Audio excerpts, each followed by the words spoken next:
অনেক দিন পর পিয়ালের ইচ্ছে করল ভার্সিটি চত্বরে যেতে। সে তৈরি হয়ে বের হলো। এখন তার বয়স হয়েছে 40-এর ওপরে, কিন্তু সে ফিরে যেতে চাইছে অনেক অনেক বছর আগে।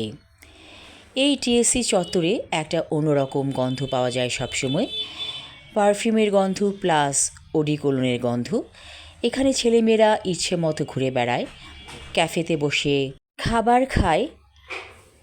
পিয়াল প্রবলভাবে চাইছে আগের সেই গন্ধটাকে ফিরে পেতে, কিন্তু সেরকমভাবে কোনো গন্ধ নাকে আসছে না। অনেক অনেক বছর আগে যখন পিয়াল ভার্সিটিতে ভর্তি হয়েছিল, প্রায় বন্ধুদের সঙ্গে টিএসসি চত্বরে আসতো এবং সেই সুন্দর গন্ধের জন্য অপেক্ষা করত। হঠাৎ করে একটা খুব পরিচিত গন্ধ ওর নাকে এসে লাগলো। এই গন্ধটার উৎস কোথায় প্রবলভাবে খুঁজছে পিয়াল। দূরে দেখলো একটা মেয়ে নীল শাড়ি পরে আছে, তার সঙ্গে ম্যাচ করা সাদা ব্লাউজ।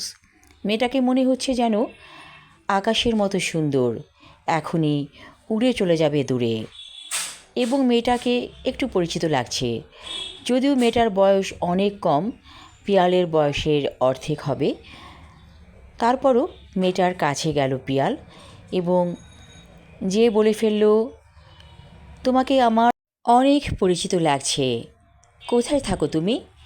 মেয়েটি অবাক হয়ে তাকালো পিয়ালের দিকে, বলল, আপনি কি পিয়াল আঙ্কেল? পিয়াল অবাক হয়ে বলল, তুমি আমাকে চেনো?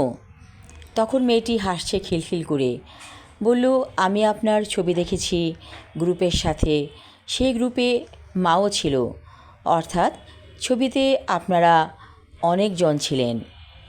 তখন পিয়াল বলল, তোমার মায়ের নাম কি রানু? মেয়েটি বলল, হ্যাঁ, আমার মায়ের নাম রানু। পিয়াল বলল, আমার সাথে কি একটু বসবে? মেয়েটি বলল, আঙ্কেল, আমার সময় হবে না, আমার বয়ফ্রেন্ড আসবে কিছুক্ষণ পর। তাহলে তোমাদের বাসার ঠিকানাটা বলো, অথবা তোমার ফোন নাম্বারটা দাও, আমি যোগাযোগ করব। মেয়েটি অবলীলায় তার ফোন নাম্বারটা দিয়ে দিল পিয়ালকে।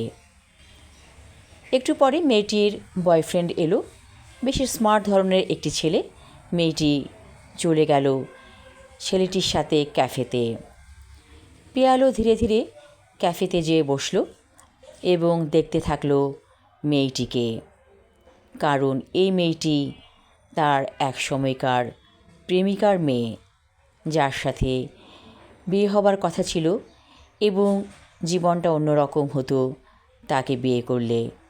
কিন্তু মানুষ কথা দিয়ে কথা রাখতে পারে না, তাই জীবনটা ওলটপালট হয়ে গিয়েছিল। আমি আমার লেখা ছোট গল্প এক টুকরো বরফ পর্ব 1 পড়লাম। পরবর্তী অংশ থাকবে আগামী পর্বে। ধন্যবাদ।